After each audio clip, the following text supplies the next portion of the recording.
கால விசித்திரமானது சில நாட்கள் முடிவற்றதாக உணர்கிறது. சில வருடங்கள் ஒரு தடுமாற்றம் போல் உணர்கிறது. ஒரு கணம் மின்னல் போல தாக்குகிறது. பின்னர் புகை போல மறைந்து விடுகிறது. காலம் நேர்கோட்டில் நகர்கிறது என நாம் நினைக்கிறோம். ஆனால் நம் மனம் அதை வளைக்கிறது, நீட்டுகிறது, வெட்டுகிறது, சுழல். அப்படியானால் நேரம் என்றால் என்ன? ஒரு கடிகாரமா? அல்லது ஒரு உணர்வா? அல்லது அது ஒரு ஆற்றா? மனித நேரம்ங்கிறது வினாடியில அளவிடப்படுறதில்ல. அது நம்மளுடைய தருணங்கள்ல அளவிடப்படுகிறது. இந்த தருணங்கள் தான் நமக்கு நங்கூரங்களாகுது. நினைவகம் போல அது மணிகளை சேர்க்கிறது, இணைக்குது. கடிகாரம் வரதுக்கு முன்னாடியே சூரிய உதயம், நிழல், அப்புறம் காலநிலை, பருவங்கள் இதெல்லாத்த வச்சுதான் நேரத்தை நம்ம புரிஞ்சுக்கிட்டோம். ஆனா நேரத்தை அளவிடுறதுக்கு இயந்திரங்களை கண்டுபிடிச்ச உடனே காலம் நம்மளையே அளவிட தொடங்கிடுச்சு. ஆனா இங்க என்ன திருப்பம் அப்படின்னு பாத்தீங்கன்னா, உளவியல் ரீதியா நேரம்ங்கிறது நிலையானதே கிடையாது. நம்முடைய மூளை தொடர்ந்து நேரத்தை வளைக்குது. சலிப்பா இருக்கா? ஒரு நிமிடம் ஒரு தசாப்தம் போல உணருது.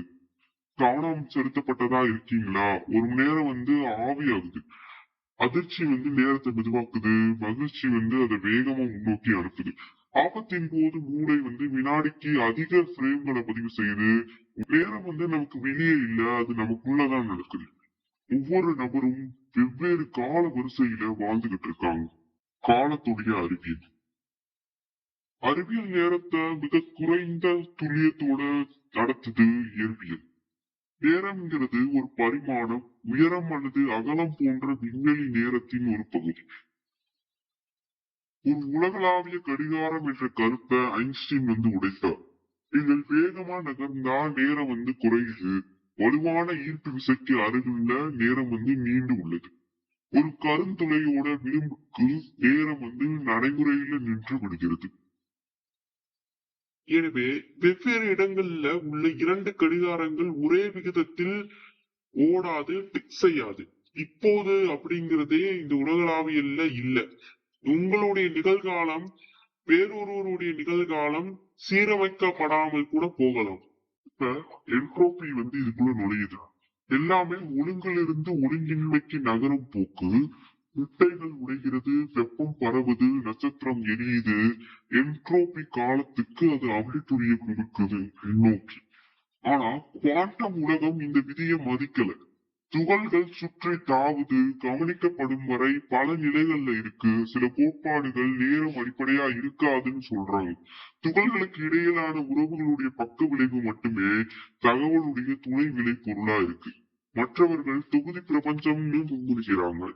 கடந்த காலம், நிகழ்காலம், எதிர்காலம் அனைத்துமே சமமாக உண்மையானவை. எதுவும் பாய்கிறது, எதுவும் அசையவில்லை, எல்லாமே இருக்கு. ஒரு உணர்வு ஒரு ஸ்கேனர் போல தூங்கிகளியாக பயணிக்கிறதுனால மட்டுமே நாம இயக்கத்தை அனுபவிக்கிறோம். அறிவியலுக்கு நானோ வினாடிகள் வரை நேரத்தை அளவிட முடியும். ஆனால் இன்னும் நேரம் உண்மையில் என்னவென்று தெரியவில்லை. இப்ப மாயாவாதம் நடைமுறை, அதாவது மிஸ்டிக்கல் அண்ட் பிராக்டிக்கல் மெத்தட்ல நேரத்தை பத்தி பார்க்க போறோம். மிஸ்டிக்ஸ், அதாவது மாயாவாதம் அப்படிங்கிறது என்பது வேறு கோணத்திலிருந்து இருக்கு. இப்ப காலம் என்பது மாற்றத்தை உணர்ந்த மனம் சொல்லும் ஒரு கதை என்று அவங்க சொல்றாங்க. போலியானது அல்ல, அது ஒரு முழுமையற்றது. மூளை சுற்றி திரிவதை நிறுத்துவதால் தியானம் அகநிலை நேரத்தை மெதுவாக்குகிறது. மன இரைச்சல் குறைவாக இருந்தால் தற்போதைய தருணம் தடிமனாக கிட்டத்தட்ட விசாலமாகுது. சில மரபுகள் உண்மையான உலகம் தருணங்களின் நகரும் நீரோடி அல்ல, ஆனால் கீழே உள்ள ஒரு அமைதி அப்படின்னு சொல்றாங்க. நேரம் தண்ணீர்ல சிற்றலைகளை போல ஒரு மேற்பரப்பு நிகழ்வாகவே மாறுது. கீழே உள்ள நீர் ஒரு விழிப்புணர்வு, அது நகராது. இது வாழ்க்கையிலிருந்து தப்பிக்கிறது பற்றி இல்லை, ஆனா அதை பத்தி கவனிக்கிறது.